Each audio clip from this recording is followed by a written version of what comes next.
Life Audio.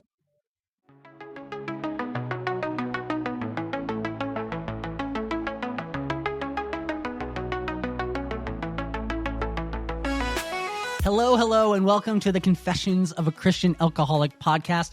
I am your host, Jon Seidl. This is your home for real stories, radical vulnerability, and remarkable comebacks. In the end, this podcast is a place for the desperate, the downtrodden, the destitute, and especially the drunk. But it's also a place of hope and healing. I know that firsthand because I'm the Christian who became an alcoholic, not the other way around.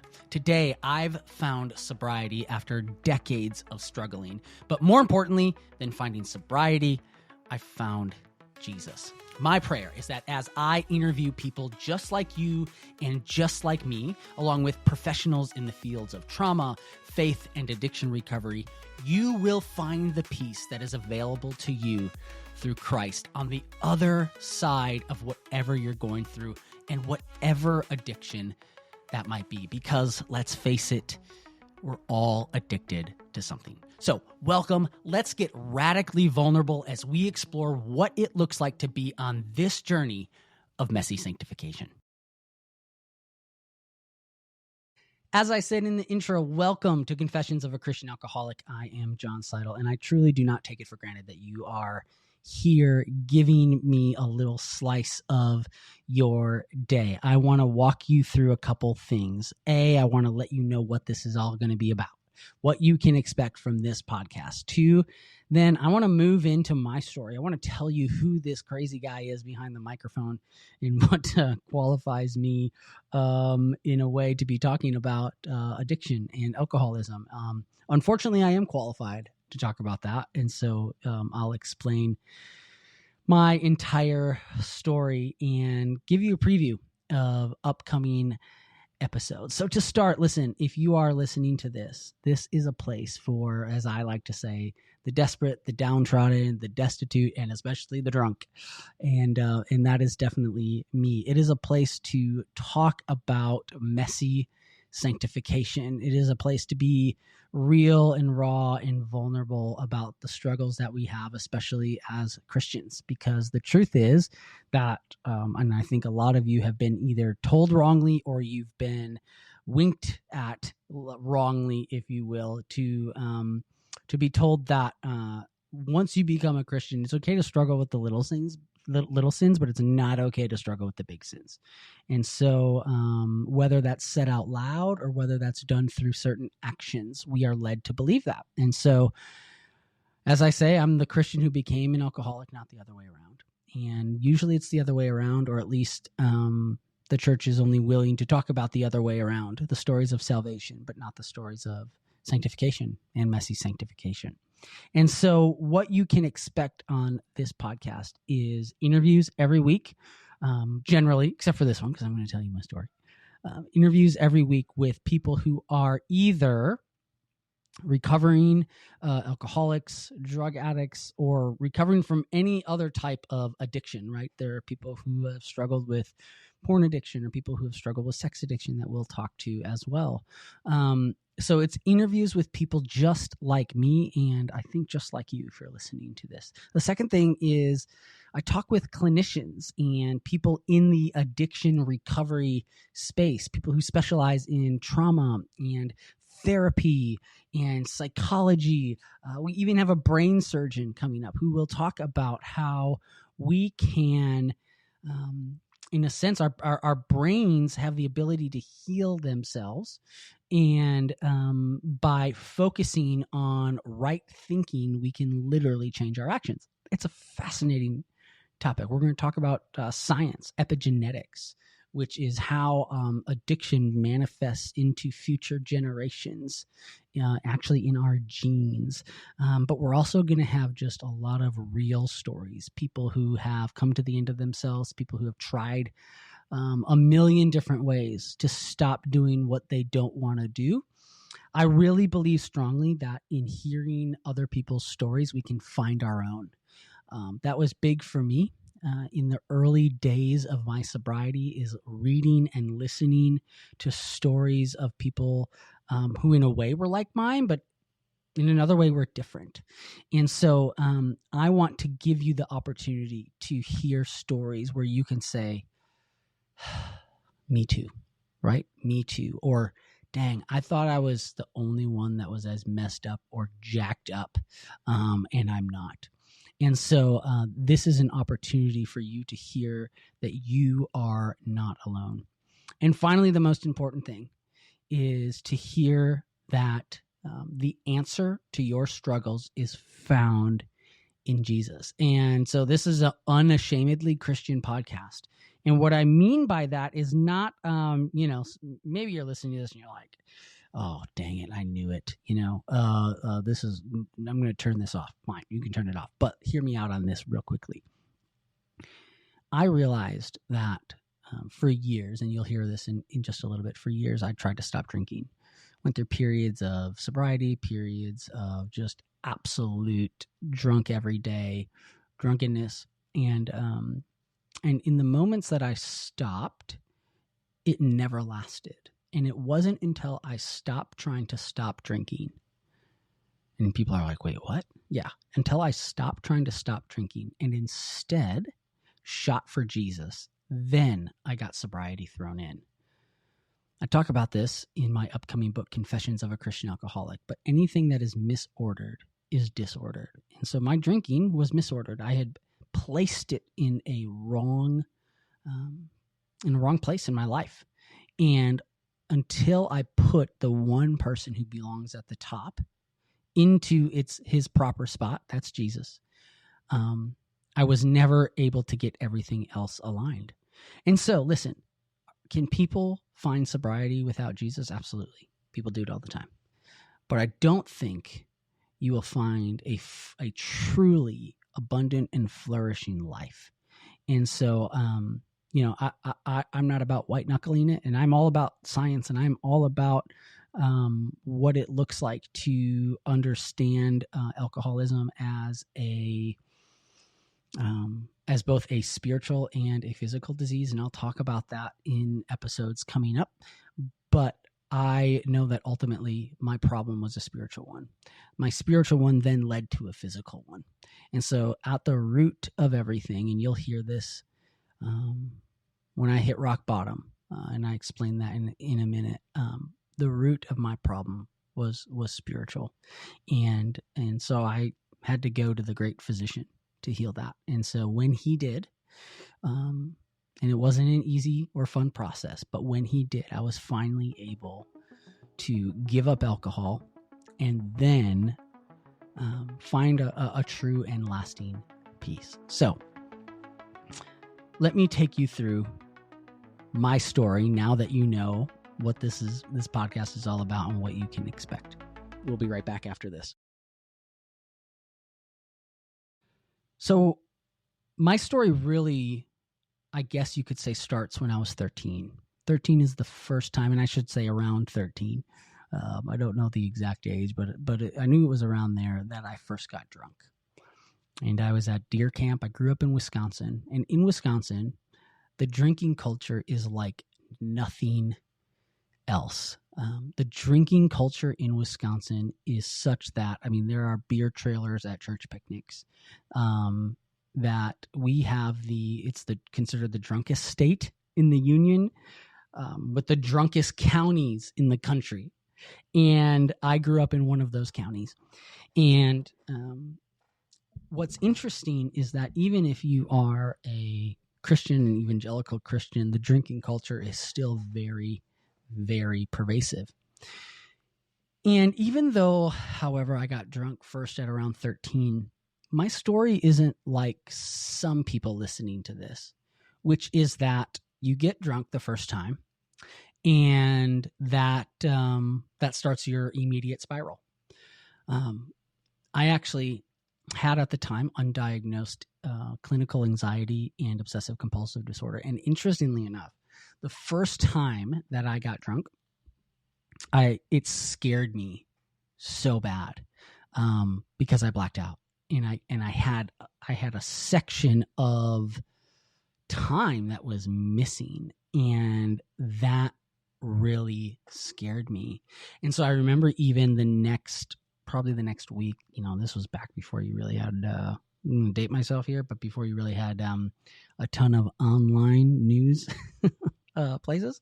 I remember checking the paper for the next week, looking for a news story about someone who in the middle of the night went and killed someone. And you're like, what are you talking about? Well, my OCD, which I have intrusive thought OCD, and I get these weird ruminations. And so somewhere in the back of my mind, I had convinced myself that during that blackout, I most likely wandered away from the house that I was staying at and killed someone. And so I kept looking for this news story. Eventually, obviously, that news story never came, but that really scared me. And so while I did continue drinking, in Wisconsin, it's like you drink with your family, you drink, at family functions, and it's legal, by the way. It's legal to drink with your family. I never got drunk until I turned 21. And so let me fast forward to 21. At this point, I still have undiagnosed anxiety and OCD. I'm a senior in college. I'm going to a evangelical liberal arts Christian college in New York City. And I'm engaged to be married, and some friends and I get an apartment in Brooklyn. And this area of Brooklyn was, as they would say, very sketch. There were drive-by shootings. There were shootings at the little bodega when we would try to go get food. And all that to say is it was 6 guys renting a 3-bedroom apartment. So there are 2 guys to each room. And we became, in a sense, reclusive because we really had to hole up in our apartment. You couldn't just go out and walk. And if we wanted to go out, like, you'd have to take the subway, and it's 45 minutes to an hour to get somewhere you want. So we became people who would play Nintendo 64 and Mario Kart on Nintendo 64. And we would go down to the corner store, the little bodega. We would get $1 Coors, and we would get, 5, 6 of those tall boys, and we would drink and play Mario Kart.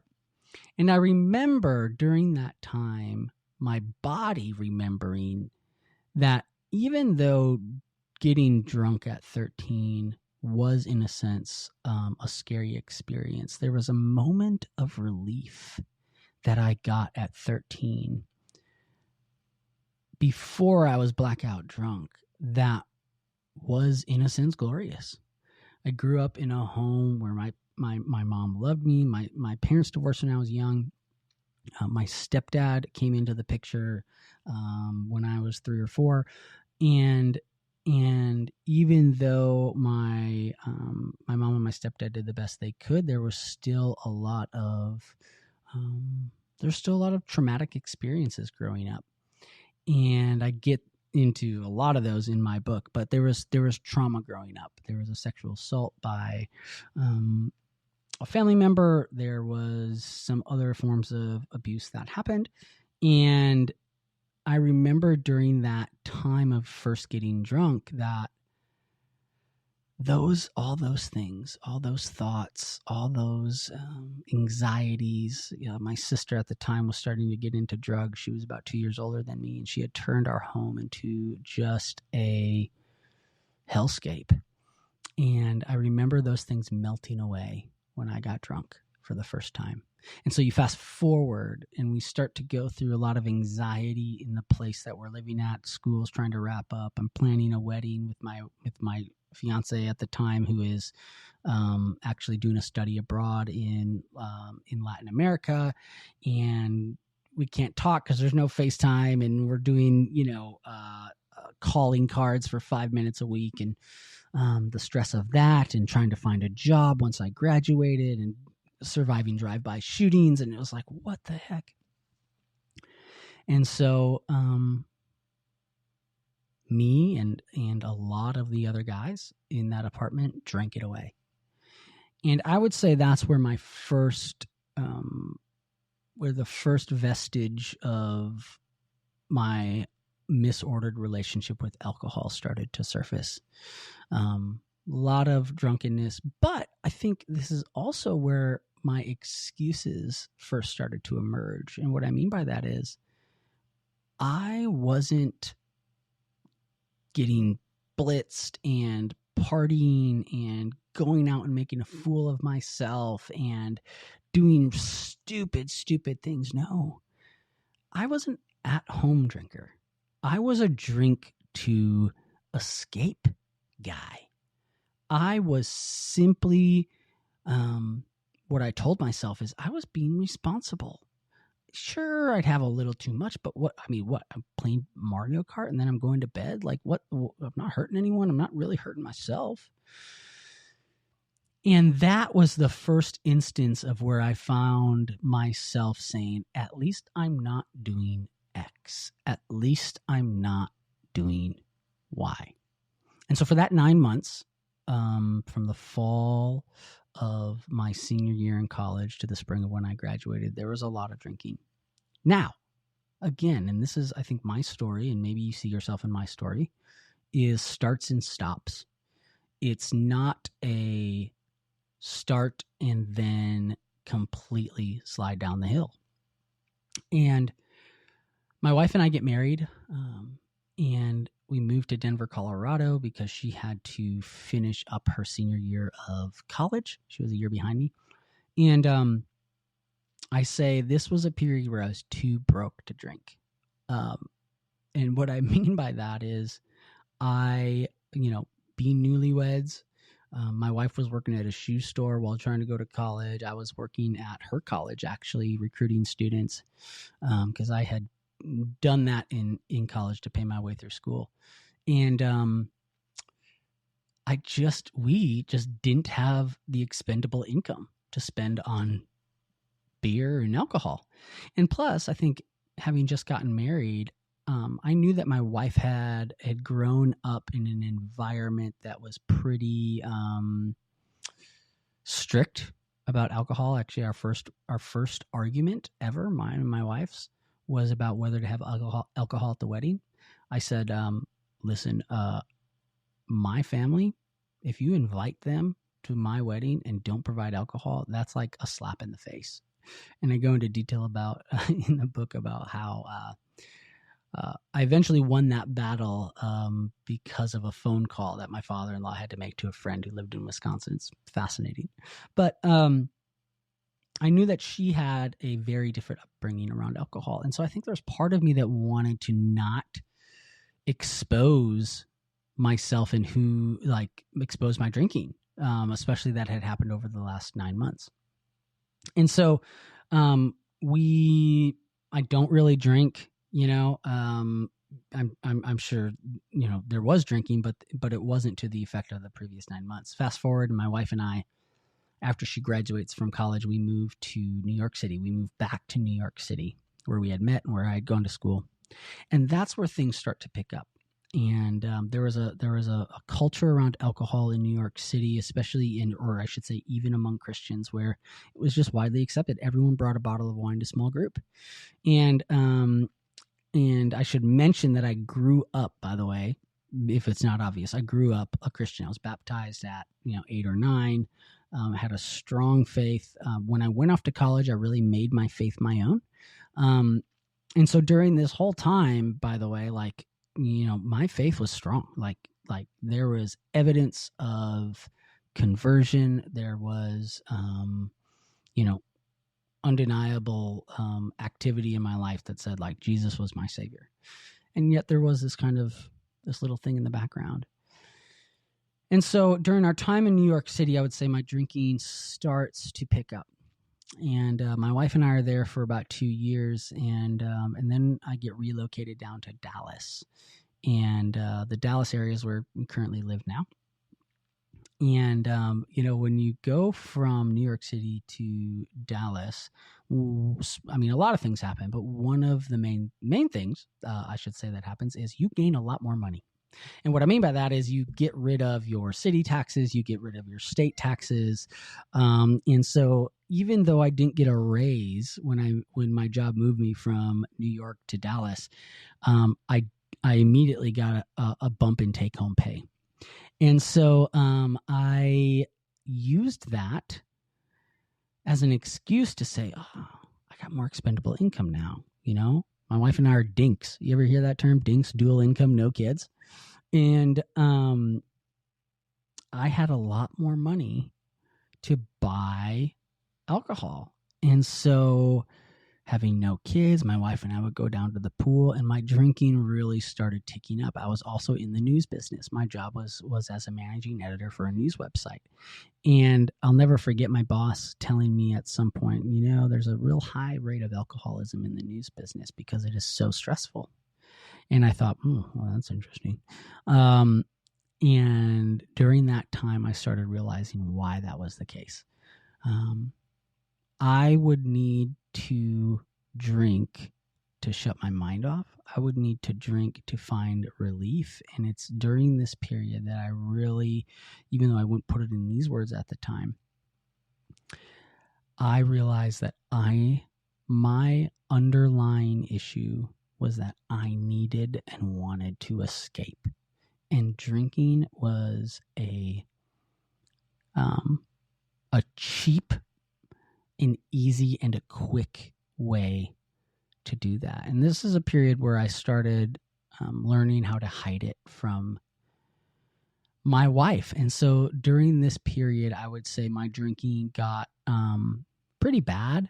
It was drinking every night. It wasn't getting drunk every night, but it was getting drunk every weekend.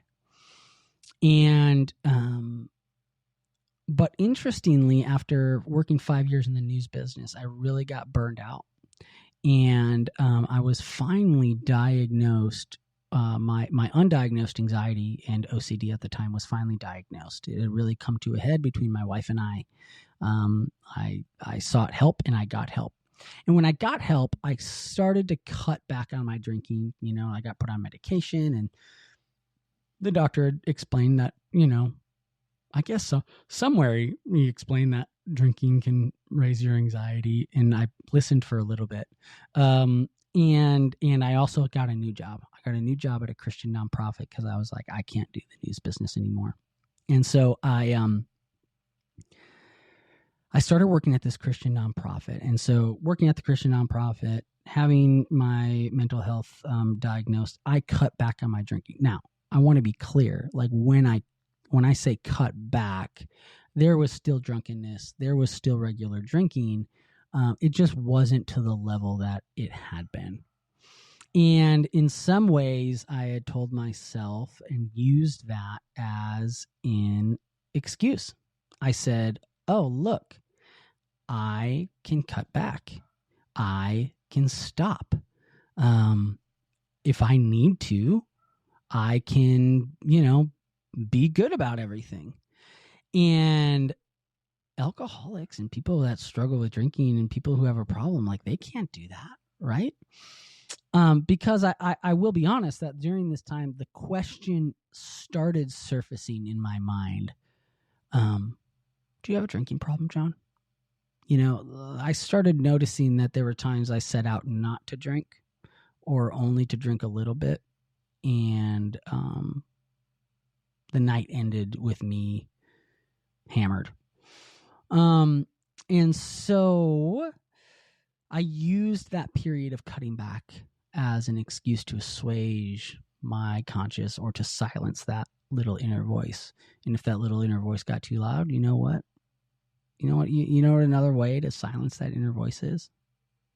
It's to drink him into silence, really. And so that's what I did. And I was at that nonprofit for about a year and a half, 2 years. And then I got a new job working for a Christian actor and prominent figure. And that time, my drinking kind of kicked back into gear because I was, in a sense, I had bosses, but they were on either the East Coast or the West Coast. And so I had a lot of autonomy. I could work from anywhere. I had a little co-working space, but I could work from a restaurant. I could work from home. I could work from a coffee shop. And what I started to realize is, well, if I get my work done by 3:00, man, it is such a beautiful day. Like, why don't I just go have a couple beers on a patio? Or why don't I just go buy a 6-pack and watch a show until my wife gets home and relax and have me time for 2 hours from 3 to 5 o'clock, have a few beers. I'm good, right? And so I started doing that, and I started doing it more, and then I kept doing it. And during that period, my drinking really escalated until I did have this moment of clarity where I realized I was drinking a lot. And I went to my wife and said, "Hey, babe, I'm going to give up drinking for a little bit." And I remember her crying and her saying, "I've been praying for that." And that struck me as odd because I'm like, for a guy who doesn't have a problem, why is my wife praying that I would stop drinking? I mean, think about that. Like, that doesn't make sense, right? It didn't make sense to me because I thought I was good. I thought I was fine. So I gave it up. And I can't remember how long I gave it up for. I think it was around a month. And during that time, though, when I gave it up, the only thing I could think about was when I could start drinking again. The only thing I could think about was, I hope this proves that I don't have a problem, and then I can start drinking. That was my goal. My goal in stopping drinking was to drink again.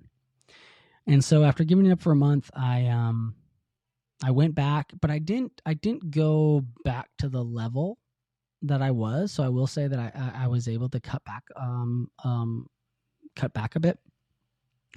And you fast forward, that probably lasts about a year.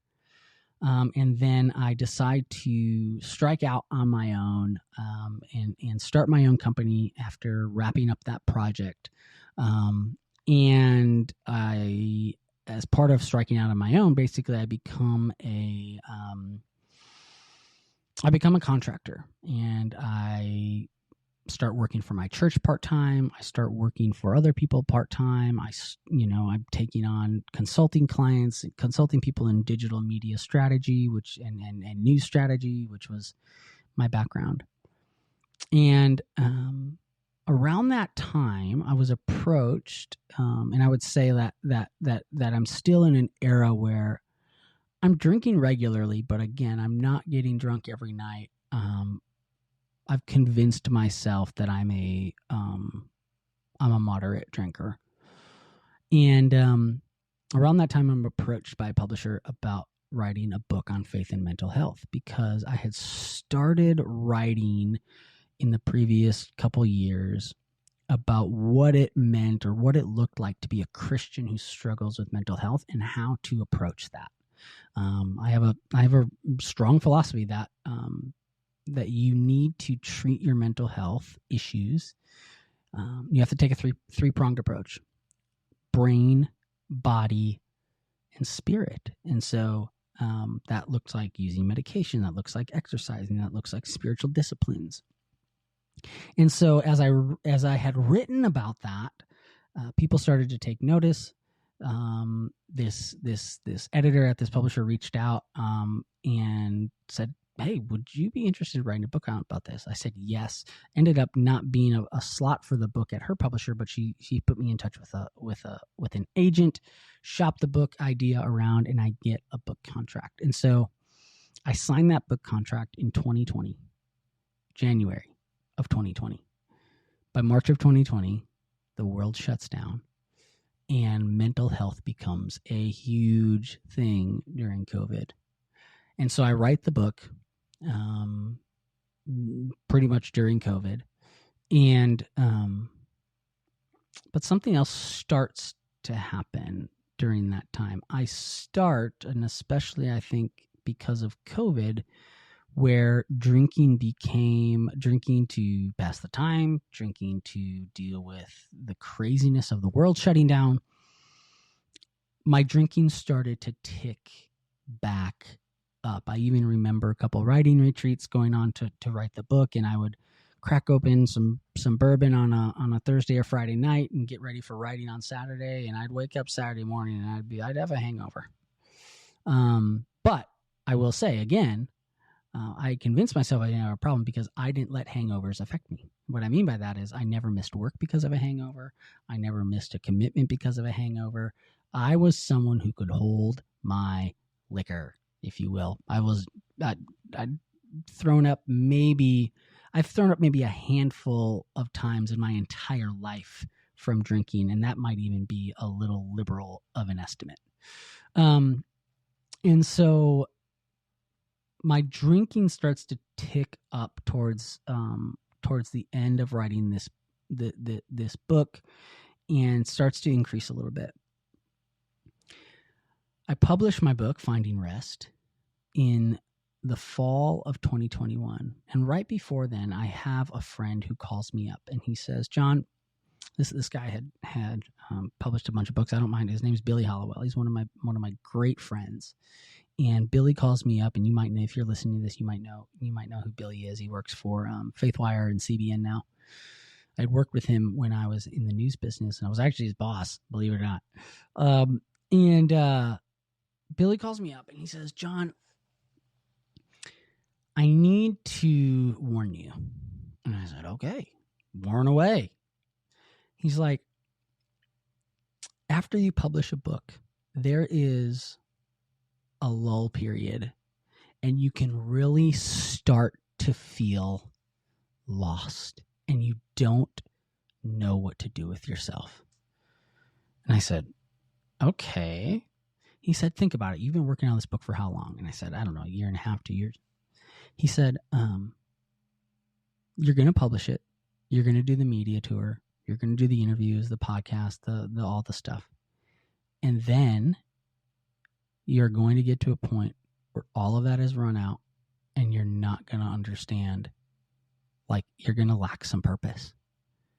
And I think the best way I can describe it is like, if you've seen the movie Talladega Nights and Ricky Bobby, and he's doing TV interviews, like, what do I do with my hands? It's kind of like that. And so I thanked him, but honestly, I was like, I'm good. Like, I'm releasing a book on faith and mental health. I've talked about approaching brain, body, and spirit. Like, I'm going to be good. It'll be fine. And sure enough, I released the book. About a month after, I hit this wall. Inevitably, I think with a book or any huge project like that, you think that, or what I realized, I guess, is I had expectations for the book that I hadn't fully come to grips with. So yeah, Publishers Weekly did a review, but you know what? I didn't make the New York Times bestseller list. Yeah, I got on, the TBN and these TBN shows and these podcasts, but you know what? I didn't get on these ones. And I started to feel a little bit like I had failed. Even though the book sold, even though I was getting emails and comments on social media about how great it was, and even though it became a bestseller in several categories and was a top 100 book on all of Amazon, even though blah, blah, blah, blah, blah, fill in the blank, there was those other things that it didn't do or I didn't get as a result of the book. And by October, I started feeling lost. You fast forward a couple months. I told you I had my consulting company, my consulting business. And by that time, I had been hired by a company to, in a sense, be a fractional kind of executive with the company, or serve that type of role. And that meant that this company was paying for all of my time, right? And so even though I was an independent contractor and had my own business and was a consultant, they were paying me for all of my time. And it was great. I was making the most money I'd ever made in my life. Like, I felt secure. Like, it was awesome. 2 weeks before Christmas, they come to me and say, hey, we're taking things in a new direction. We're kind of reimagining stuff. And in some ways we're starting over. And so your contract is done at the end of the month. And I don't know, like if you're out there and you're in kind of service industry or consulting or whatnot, or work for yourself, like try finding clients 2 weeks before Christmas. I joke that like the week before Thanksgiving until the week after New Year's, like the only response you're getting from people is let's talk after the holidays. And that hit me really, really hard. I really started doubting myself. I really started feeling anxious. And as that started to happen, so you take the book stuff, you take the losing your biggest client, and now I have more time on my hands, and my drinking ticks up and up and up and up. And now we're talking like it's getting drunk every night. Now it's drinking earlier and earlier and earlier because, hey, I lost my biggest client. I can't find another one during this period. And now it's get up, help with the kids. It's 10 o'clock, maybe do some prospecting or do some other, I had some other smaller clients. By 1, 2, 3, what do you do? Well, I'd go down to the store, I'd grab a 6-pack, I'd go down to the liquor store, grab some bourbon, and I'd start drinking. And I justified it as well as like, you know what? I cook a lot of our meals. So I have dinner ready. I'm cooking for my wife. You know what? Yeah. You know what? I'm just taking some me time. Then you get into 2022, spring of 2022. I had at this point replaced my biggest client, still not to the level of income that I had, but I had another client that I had ramped up, and life was back into a where it felt at least stable. Still drinking, pretty heavily. But then, I kind of joked that this is the spring of 2022. Like this was the recession that wasn't a recession that was a recession. And everyone's arguing about like what the definition of a recession is. And all I know is that I get a call from that client and they say, hey, listen, we're getting hit hard. We're going to have to end your contract at the end of the month and take all the work that you're doing for us in-house. It's just, we have to save money. And I said, oh, okay. I mean, I get it. And pretty quickly, the drinking goes up and up and up again. And now it's maybe not drinking at 3, maybe not drinking at 1, but it's drinking at 10 a.m. And it is drunk every single night because the lies and the anxiousness and the intrusive thoughts will not stop. And the only way that I can find relief is by drinking them silent. Because when I'm buzzed, when I'm drunk, the inadequacies at least go away for a little bit. Fast forward, not much longer after I get that call from that second client, my son starts limping around. And we notice like something's going on. Take him into the hospital or to the pediatrician. The pediatrician said, oh, he's fine. Like this is, took an x-ray. There's nothing there. He's actually seems like he's got some behavioral issues. My wife is like, I am not okay with this. Schedule an appointment at the children's hospital locally here.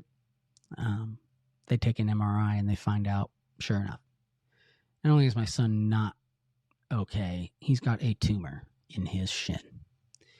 And we immediately get an appointment with an oncologist and trying to figure out and start confronting the idea that our 4-year-old son may have cancer. Cancer that, by the way, could have been caught a little earlier if the pediatrician would have done his due diligence. And I start drinking that away. We do find out within, I think, about a month that the tumor is benign, but old habits die hard, and the uncertainty, again, I realized, man, it's a lot easier to not have to worry about things when you're buzzed. The thoughts and the worries and the fears and the anxieties are a lot quieter. And then fast forward a few months later, one of my really good friends had an issue with depression, and him and I were extremely close. We were going through some of the same similar things by that time in our jobs, and he gets hit with a massive depression. And there's something I've learned called empathetic depression. It's kind of my term for it, but you can look it up. And it really is when someone close to you develops depression that especially if you're an empathetic person like I am, you can take that on. And what I took that on. I took that on full bore. And I was already depressed. I was already in the depths of despair with everything that had been going on. And then I took on some of his depression. And by the end of 2022, my drinking was the worst it had ever been. It was every day. It was drunk every day. It was pulling away from family. It was canceling events. It was hiding the bottles in the cans. It was writing down conversations I was having with my wife during the night because I knew that I would forget them the next day. And so I needed a reference. It was driving drunk. It was, you just fill in the blank. And, I think we all have these moments, these Rubicons, I call them, where we say, well, I'm not going to do X, Y, and Z. And I can say, unfortunately, that those Rubicons became little puddles in the rearview mirror, and I was crossing them left and right. Spring of 2023, I'm a wreck internally. Starting to be a wreck externally. My wife had started to realize that stuff was bad, but not as bad as what it really was. And so spring of 2023, I had a mentor of mine, Christian mentor. And by the way, all during this time, I'm still, my relationship with Jesus is not experiential. It's head knowledge, I think, at this point, but I'm going to church. I was on staff at a church, towards the end of 2021, part-time. I had left that by this point, but all that to say is, like, I was still a Christian, like, still going to church, still, leading a small group at this point as well, actively involved in a small group, but learning to hide things really well. So 2023, this Christian mentor of mine says, hey, he's mentoring me and a couple other people. And he says, what do you guys need? And I said, I was getting so desperate for anything, that the fractured soul inside of me was so looking for relief. His name is Steve. And I said, Steve, we need to get away. And I don't know if there's a, rest and relaxation, but need something like that. He came back after hearing that after a couple of days and said, okay, guys, I got us a retreat. And we're like, what? He said, I got us a retreat. I have a friend in Georgia who has a place. He does these kind of retreats for couples. And he invited us down, all expense paid except for the flight down there, but food and lodging, everything taken care of. And I'm like, okay, great. So we get ready, and I'm thinking this is going to be hammocks and mimosas. And the day before the retreat, we get an email that says, hey, fill out this questionnaire survey. I'm like, what the heck is this? And I look, and it's a spiritual inventory, to say the least. And it is all about where you're at spiritually. And I'm thinking, what happened to the hammocks and mimosas? This sounds like we're going to be doing some work. And, but I'm like, it's too late to pull out. We leave tomorrow. Sure enough, we get down there and we realize this isn't a relaxing couples retreat. This is what's called an abide retreat. It's learning to abide with Christ, and it is doing some spiritual surgery on what's going on in your heart. And boy, was I disappointed. But I went, and I will say that the first night I got drunk. Guy had a great bourbon collection. I hid it. I hid my drunkenness, but I got drunk the first night, woke up with a massive hangover.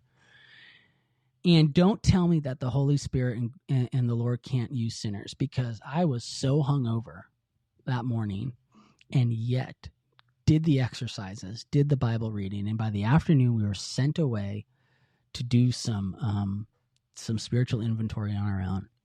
And I remember putting my foot up on this white picket fence, staring at this horse.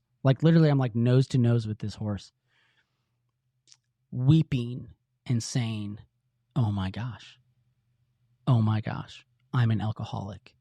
Because I can tell you for sure that I did not set out to get drunk the night before. My mentor was there. There's people there I'd never met. I'm not dial it back, and yet I couldn't stop.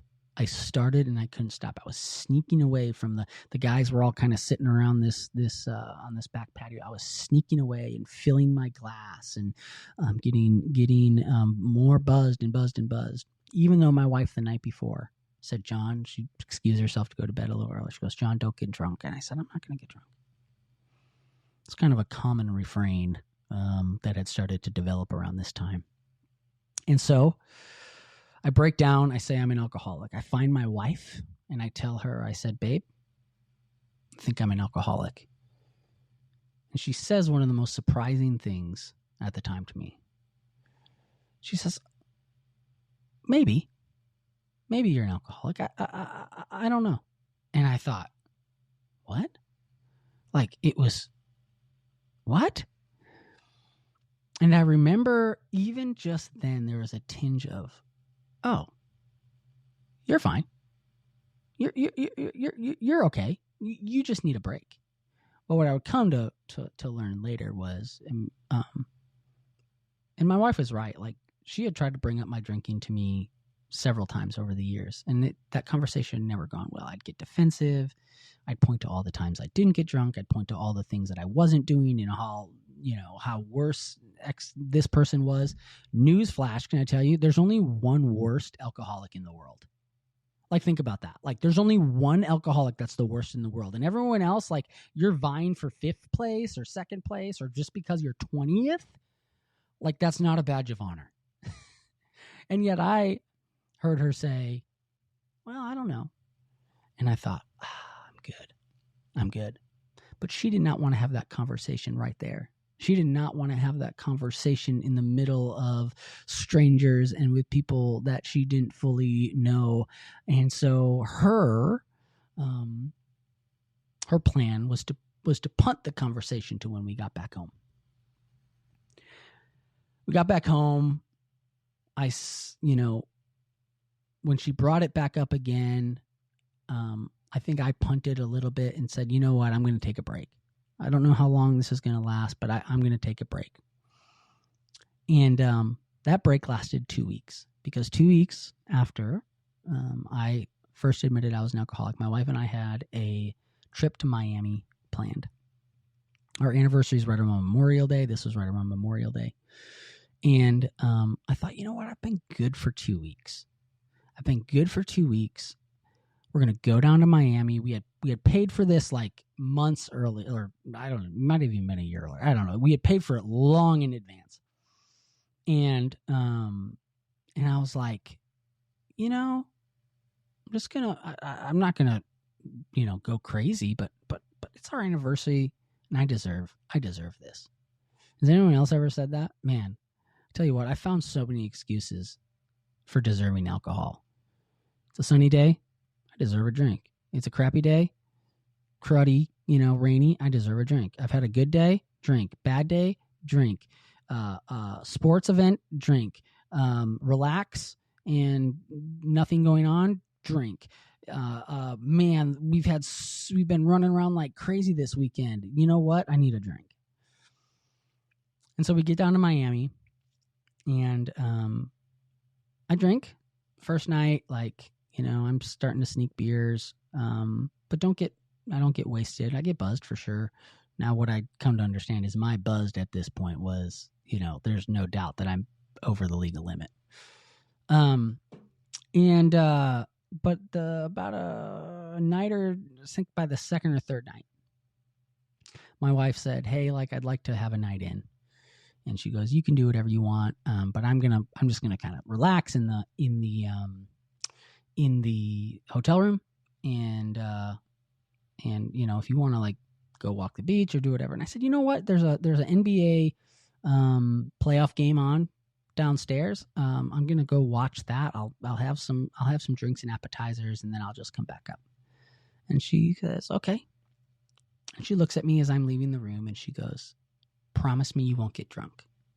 And I said, "Absolutely. No way. I'm not getting drunk." Okay. I go down to the hotel bar. I asked the bartender what his special is, and he says, "Oh, I make a really good gin martini." And I said, "Great, I'll have one of those." He goes, "Just be careful. They're strong." And I thought, all the better. I can say with 100% confidence that when I drank that first gin martini, I was not planning on getting drunk.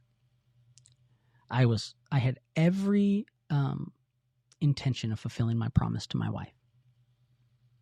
But after drinking that first gin martini, I can say that my plans, my self-control, everything was just gone. And by the end of the night, it's 1 a.m. I don't know. I can't tell you how many drinks I had. My bar tab was, north of $100. I think it was into the hundreds of dollars. And I was absolutely wasted. And I realize after closing out my tab, I cannot go back to the room like this. And so, Drunk John has a great idea. We're staying at a hotel right across from South Beach. I'm going to go down to the beach. I'm going to clear my head. I'm going to get sober. I'm going to sober up. And so I stumble across the street. And here's the thing. My grandma, who helped raise me, she gave me a lot of good things in life. One of the unfortunate things that she gave me was a very small bladder. And so I get down to the beach, and not too long after sitting down, I realize I have to go to the bathroom. One thing, though, that you have to realize if you've never been down to South Beach in Miami is that 1 a.m, the beach is way more populated than you would think. I mean, listen, it's not like it is during the day, but there are groups of people all over the place, and the light wash from the boardwalk means that it's not dark. And so I look around and I realize, how am I going to pee? How am I going to go to the bathroom? And I couldn't make it back to the hotel. And I look around and I think, oh, well, you know what? I've got the world's biggest toilet right in front of me. And so, with all my clothes on, I wade into the ocean, up to my neck, and it starts coming out of both ends. And I sit there as I'm wading in my own feces, and I look up towards the boardwalk and I say, "What has your life become? You truly set out not to get drunk tonight. And here you are wading in your own crap, up to your neck, with all your clothes on, having no plan of what the next hour is going to look like." Stumbled back to the hotel after drying off, and I woke up the next day with a massive, massive hangover. And by the time I woke up, I think it was, by the time I actually got out of bed, I should say it was sometime around lunch. I go down. My wife said she was down by the beach. I go down there. I meet her, and pretty quickly she looks at me and she says, kind of with a sly smile on her face, I think she was trying to make sure to not anger me or make me feel bad. She said, "So, you get drunk last night?" And guys, so quickly and so easily, I look at her and I say, "Nope." And I surprise myself even with how easy that was and is. And so, 2 times the rest of the day, she asked me the same question. I call it my Peter moments, right? Because 3 times she asked me, and 3 times I denied that I got drunk. But it is tearing me apart. I go throughout the day. We have a dinner reservation, and I am just a mess inside. We get to dinner, and I'm just kind of picking at my food, and she looks at me, and I kind of look at her, and I eventually I go, "Babe, I need to tell you something." I said, "Listen, I'm so sorry, but I did get drunk last night. I don't know why I lied to you, but I did." And pretty quickly she starts crying, and she looks at me and she says, "I know you got drunk last night. I knew it, but I wanted you to tell me. I wanted to give you the opportunity to say the truth." She says, "I don't think you know what that does to a woman. Like, what other questions arise in my mind? If it was so easy for you to lie about that, like, what else can you lie about?" Pay the bill, and we start walking in silence, and we actually end up down by the beach. And I'm staring out at the ocean. I start digging a hole. I don't know. I'm digging a hole in the sand, and I'm making promises. I'm saying, "I'm never going to drink again. I'm never going to, I need help." And she looks at me and she says, "Jon, I don't care if you ever drink again. Like, I don't want you to promise me to never drink. That's not what I want. What I want for you to do is to get to the heart of why you're drinking." She said, "You have unexplored trauma in your life, things that you have never dealt with. And until you deal with those, your addiction is just going to be something else. Sure, you may never drink again, but you're just going to replace it with something else." And I kind of look at her, and I'm thinking in my head, can we go back to the part where I just don't drink? Like, that would be a lot easier. But I make a commitment. I say, I had been exploring going to a Christian trauma therapist. And so I literally pull up my phone. I pull out this therapist's contact form. I type out a message saying, like, "Hey, I have some trauma in my life. I know I have to get it dealt with. Like, when can you get me in?" And that started the process of finding sobriety. But more importantly, that started the process of finding and returning to Jesus, of cultivating an experiential relationship with him, where I let him into those parts of me that I had walled off, that I had said, like Gandalf in the Lord of the Rings, "You shall not pass." You can do anything you want with these parts of me over here, but I am not going to explore those other parts. And for a year, every week, I went to intense therapy with a Christian trauma therapist, and we excavated my soul.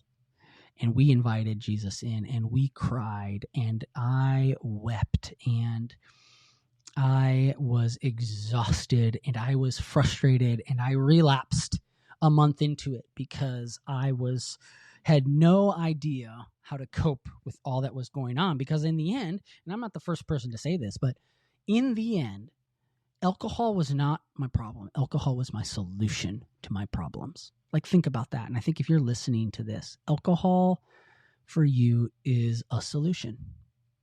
It's a cheap and easy way to escape. That was my ultimate addiction. Laura Love Hardin says in her book, The Many Lives of Mama Love. I was only ever addicted to the white whale of addictions, and that is escapism. And boy, was I addicted to escapism.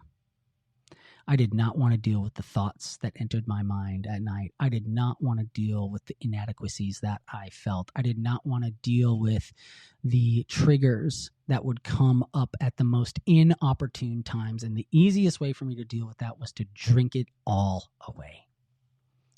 And so during that year, man, we did so much work. And finally, I started to realize that there were these unhealed parts inside of me, like I said, that I hadn't let Jesus in.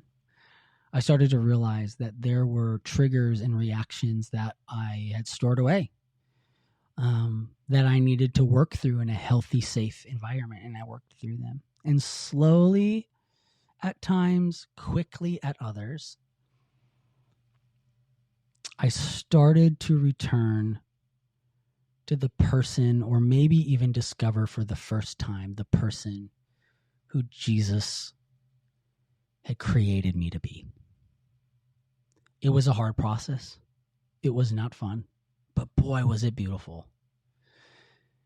And a couple months into it, my wife and I were sitting with some friends at our table playing games, and we were kind of talking about the process that I've been going through. And my wife kind of stopped the conversation. She goes, "He's a different person." And I kind of looked at her, you know, I'm thinking like, I knew that I felt different. But, you know, I can feel a certain way, but if those around me aren't experiencing it, like, then what's the point? I'd eaten so much crow and been knocked off so many high horses and become to embrace so much humility that I'm like, you know, until my wife says that she's seen something, like, anything I think is worthless. So when I heard her say those words, I knew the Lord was working. And that kicked off the most rapid and rabid spiritual growth in my life. And that, in a sense, brings us to today. Why do I have this podcast, Confessions of a Christian Alcoholic? How did I come to write a book that is coming out October 7th, 2025, called Confessions of a Christian Alcoholic? Well, about 6 months into my healing journey, I heard the Lord say, "You need to write about this." And I said, hell no. There is no way I'm writing about this. This is embarrassing. I have so much to lose. I went back and looked at the contract for my first book that was with a Christian publisher, and the morality clause was very loose, or should I say very strict. Like, there was language in that morality clause that if I admit to being a Christian alcoholic, if I admit to even starting my struggle right as that book came out, and even while I was writing that a little bit, like, they could take my book out of print. You know, I had some prominent people write endorsements for the book. What were they going to think? I was part of a Christian health share ministry. So instead of insurance, it's a Christian health share ministry. And every year I signed something that said, "I'm not getting drunk." I was getting drunk. They're going to drop me. They're going to drop us, my whole family, because of what I had been doing. I was in talks with a really massive Christian nonprofit about doing a training for all of their global 3,000 plus employees on faith and mental health. You think I come out as the Christian alcoholic, the guy who's getting drunk every day? Like, they're not gonna partner with me. And by the way, by this time, I mean, my business wasn't like I still never got to the point, and still have never gotten back to the point that I was in late 2021. And so I needed that. I needed partnerships. I needed speaking opportunities. I needed all these things. And I really was like, if I come out with this, all of that's gone. And so I fought with God about writing that book. One day, during a time of prayer study, the Lord brought me to 1 Chronicles 21.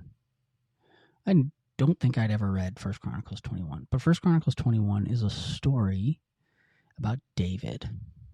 And David, at this point, does a very David thing. He says, you know what? I'm going to take a census of all of the men, the fighting men under my management. And the Lord says, don't do it, because it was an act of pride. He wanted to say, how like what's the strength of my army? And God says, don't do it. David does it anyways. Well, what happens? A plague strikes the land. And David is just desperate. I mean, thousands upon thousands of people die. And David says, Lord, what do I have to do to stop this? And the Lord says, you need to go find this guy named Ornan the Jebusite. And I have a plan where if you make a sacrifice and I find it pleasing, I will take away the plague from the land and all will be forgiven. And David runs. He goes, okay. So he goes and finds this Ornan the Jebusite. And as David is coming up on Ornan the Jebusite, which is outside Jerusalem, Ornan sees him and he's like, oh my gosh, the king. And so he goes to David. He goes, my king. I think I know why you're here. Here's the land. Here's the animals. Like, take everything you need to make this sacrifice. And David looks at Ornan the Jebusite and says these words, no, I will not sacrifice that which costs me nothing. And the Lord said to me, John, don't sacrifice that which costs you nothing. I've called you to write this book, and it may cost you something. It may cost you everything, but that's the sacrifice I'm calling you to make. And if it doesn't cost you anything, it's not a sacrifice. And I said, okay. But the story doesn't end there. The story for David especially is in 1 Chronicles 22. So that story ends there in 1 Chronicles 21. 1 Chronicles 22 is it's kind of like an aside. It's a continuation of 1 Chronicles 21. And in this one sentence or two sentences, it says this, and this became the site where Solomon would build the temple. The place of David's costly sacrifice became the most holy site on earth. And then the Lord spoke to me again. And he said, John, watch what I'll do with your costly sacrifice. And I was just, I wept. I wept. And so, there's so many details, right? Like at that point I say, okay, like I try to negotiate with the Lord. I was like, I'm going to self-publish this book. And then 3 weeks go by and I don't do anything. He's like, no, you're going to have to do a traditional publisher. I didn't have a book agent at that time. I had parted ways with my book agent and the Lord provided a new agent, and then he provided a new publisher. And so over the course of the summer of 2024, I wrote Confessions of a Christian Alcoholic. And the book is part memoir. It is part guide. The first part is my story. There's a lot more to my story than what I have shared with you so far. That's just the highlights. I go into depth about the trauma. I go into depth about how you can be a Christian and still be an alcoholic. I answer the theological questions, the biblical questions, the scientific questions. I talk about what it means to use the term and be an alcoholic, and actually why that's not a great term, but why I still use it. I talk about really how I came to the end of myself in a more complete way, and how anything that is misordered is disordered. And then I talk about the 4 steps that the Lord took me through to heal and restore me. Those 4 steps are the second half of the book. And they are foundational. I should say they're not even foundational. I say they're bedrock. Like foundational is like you want to go to a treatment program, you want to do 12 steps, you want to do AA, celebrate recovery, whatever. Like that's kind of foundational. The 4 steps that I took are bedrock. They are what foundations are drilled into. And they're 4 steps for people who struggle with alcohol, people who struggle with porn or drugs or narcissism or pride, or people who struggle with just feeling like they don't have a place in this world. The 4 steps are this. Step 1, abide in Christ. Step 2, find your true identity, not your general identity, not the identity that we all know as children of God, but the very specific thing that the Lord has called you to do and placed inside your heart. Step 3 is practice radical vulnerability, not regular vulnerability, not the, you know what, I'm kind of struggling with lust. No, you know what, I have a Pornhub account and I'm looking at it every day.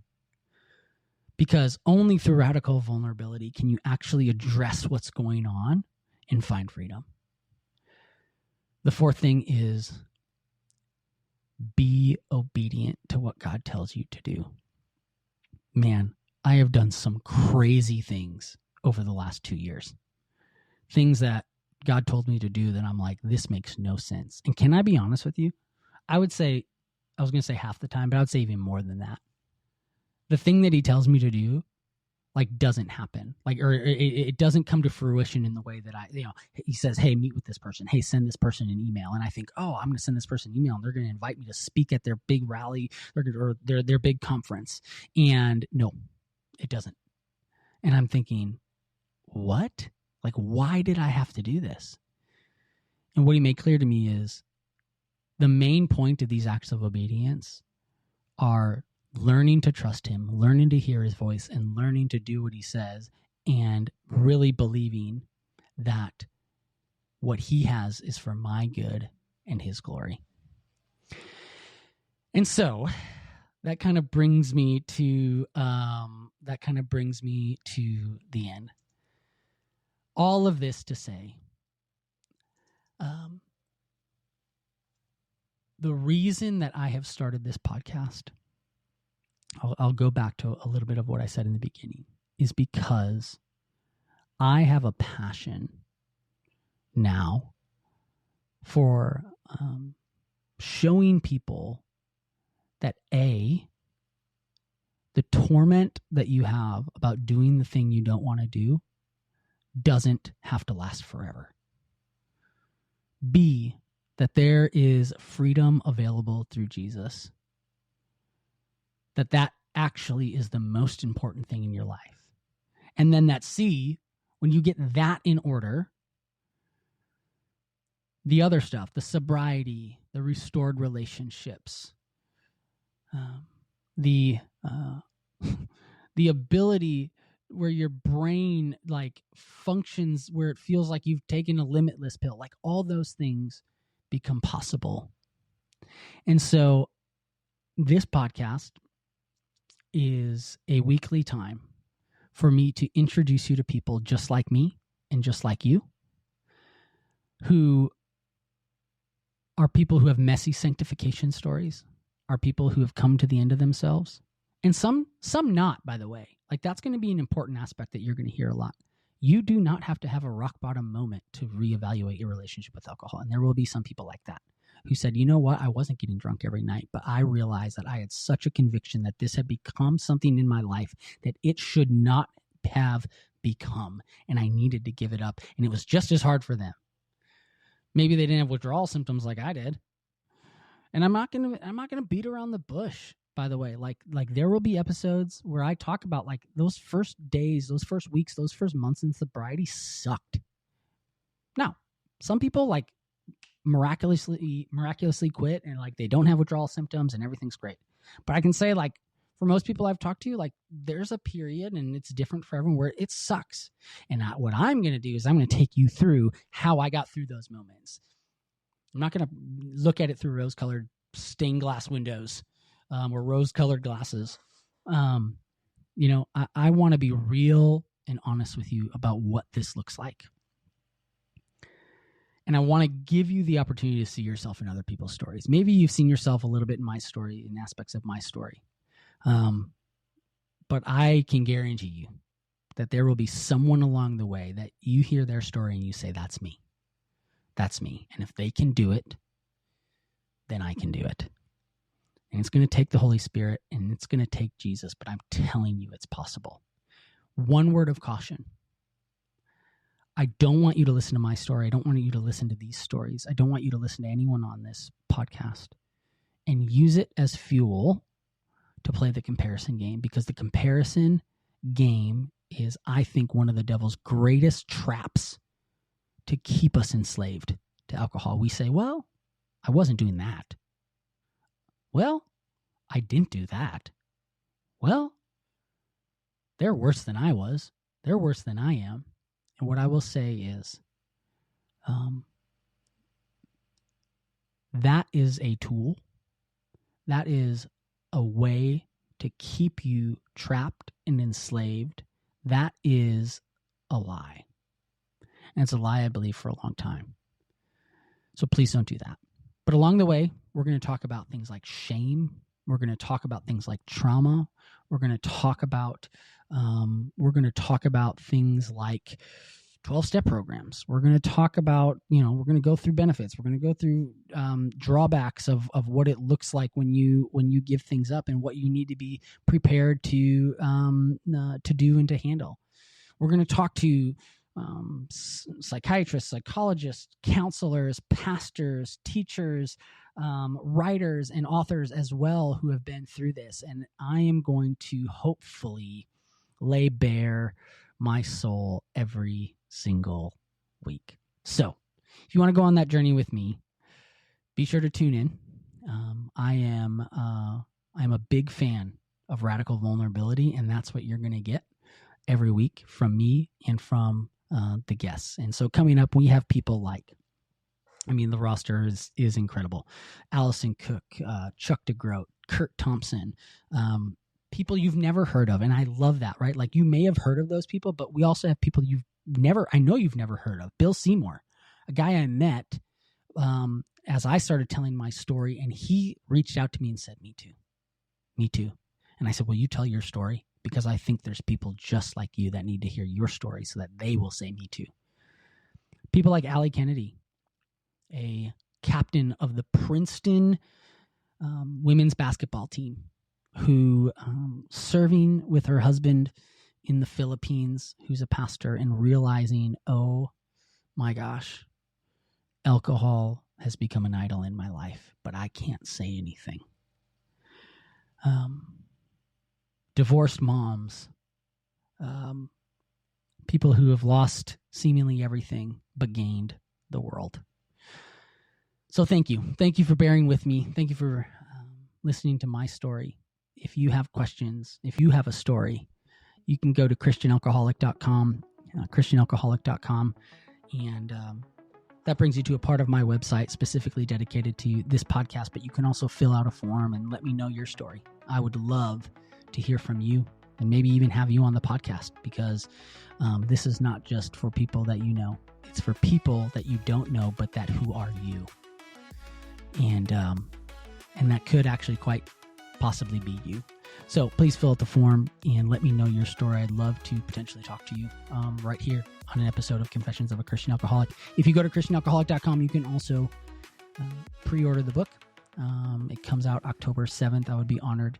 And then there's also an opportunity where I'm raising funds to donate a box of books to 50 treatment centers in all 50 states. And if you would like to send a message of gospel hope and be a part of that mission to do that, there's a section on the website where you can join me in that endeavor. I love you all. I seriously do. This is what I want to do with the rest of my life. Not necessarily podcast every week, although I'll do it as long as the Lord has me do it. But talking with you, talking about the hope that is possible through Jesus to overcome addictions and the things that we don't want to do. And I'm so honored that you have given me this time. We'll talk soon.